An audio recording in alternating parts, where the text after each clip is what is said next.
વાવ થરાદના સાંસદ ગેનીબેન ઠાકોરે ફરી એક વખત આક્રમક વલણ અપનાવ્યું છે, પરંતુ આ વખતે આક્રમક વલણ ઠાકોર સમાજની બંદીઓ સામે અપનાવ્યું। દર વખતે હરીફ રાજકીય આગેવાનો અને રાજકીય પક્ષો પર પ્રહાર કરતા ગેનીબેને આ વખતે તોપનું નાળચું ફેરવ્યું છે અને સમાજના કુરિવાજો પર લક્ષ્યાંક લગાવીને મોટો ધડાકો કર્યો। તેમણે ઠાકોર સમાજમાં વ્યાપ્ત બંધીઓ પર આકરા પ્રહારો કર્યા। તેમણે જણાવ્યું હતું કે ઠાકોર સમાજે જાગવું હશે તો આ ધૂણવાની પ્રથામાંથી બહાર આવવું પડશે।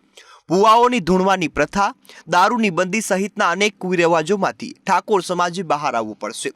દર વખતે આપણે પછડાટ અનુભવીએ છીએ, તેનો દોષનો ટોપલો કંઈ કાયમ માટે બીજાના માથે ન ઢોળી શકાય। સમાજે પોતે જ જવાબદારી લેવી પડશે। ગેનીબેને આ વાત ઠાકોર સમાજના સ્નેહમિલન સમારંભમાં કરી હતી। બહુચરાજી સંખલપુર વિસ્તારમાં ઠાકોર સમાજના કાર્યક્રમમાં ગેનીબેન સામાજિક બંદીઓને લઈ આક્રમક અંદાજમાં જોવા મળ્યા। તેમણે જણાવ્યું હતું કે ગુજરાતમાં ભુવાઓની સંખ્યા વધી ગઈ છે।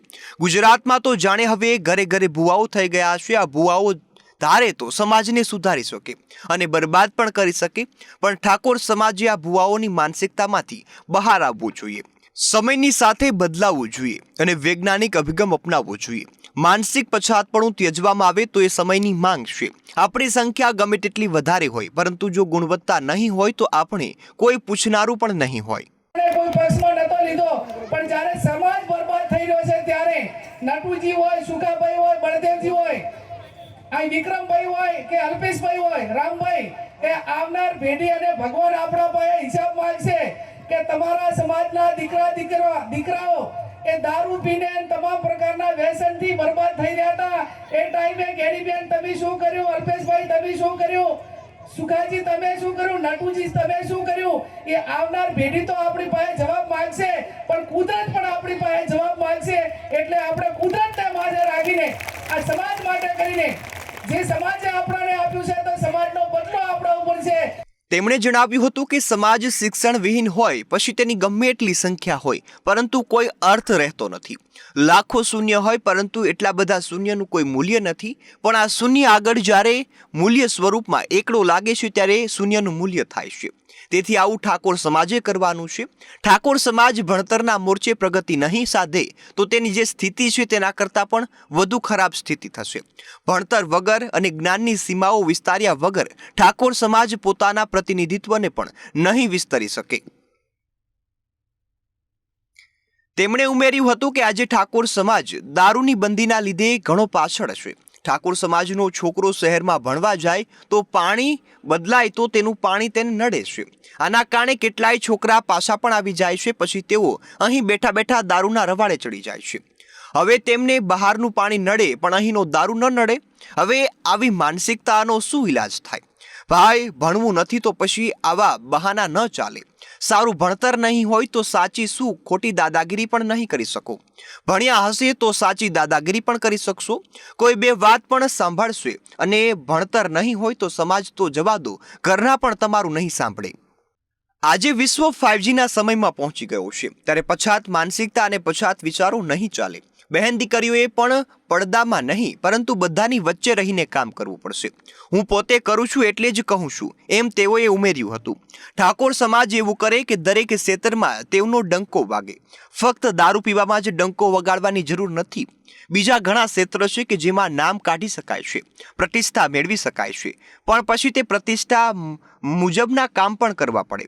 ઠાકોર સમાજના યુવાનો કંઈ દારૂ પીને પડ્યા રહેવાની ઉદ્ધાર નહીં થાય। બહાર નીકળીને જુઓ બીજા સમાજના યુવાનો શું કરી રહ્યા છે। તેઓ દેશની પ્રગતિ માટે જાત જાતના નવા વિચારો પણ કરવામાં લાગ્યા છે। કોઈ કંઈક ને કંઈક નવું કરી રહ્યું છે। અભ્યાસથી લઈ ટેકનોલોજીમાં દરેક ક્ષેત્રમાં નવતર સિદ્ધિઓ મેળવી રહ્યા છે।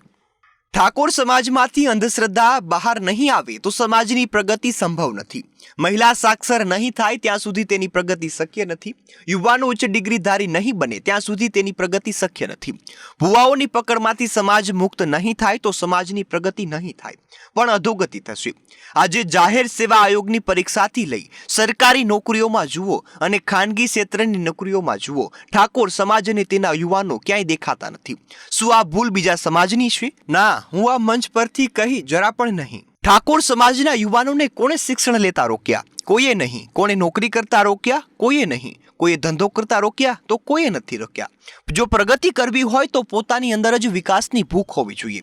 તે ન હોય કે કોઈ ઘોડાને તળાવ સુધી પાણી પીવા લઈ જઈ શકે, પણ જો ઘોડાને જ પાણી ન પીવું હોય તો પછી કોઈ કશું ન કરી શકે. આપણી આવી દશા બીજા કોઈ નહીં, પરંતુ આપણે પોતે જ કરીશું. તેના પછી આપણે અન્યાયના રોદણા રોઈએ, પણ આપણું સાંભળે કોણ? આપણે જેવા અન્યાયના રોદણા રોવા બેસીએ છીએ તરત જ આપણા અવગુણોનો પટારો ખોલીને આપણી સામે ધરી દેવામાં આવે છે. એટલે પછી આપણે ચૂપ થઈ જવા સિવાય બીજો કોઈ વિકલ્પ રહેતો નથી. કોઈ પણ પ્રકારના નાડીવેડા કરવાના બદલે આપણે સીધો રસ્તો પકડીએ તો આપણા માટે કોઈ નુકસાન જવાનું નથી. ભણતર વગર આપણને ક્યાંય સન્માન મળી શકે તેમ નથી.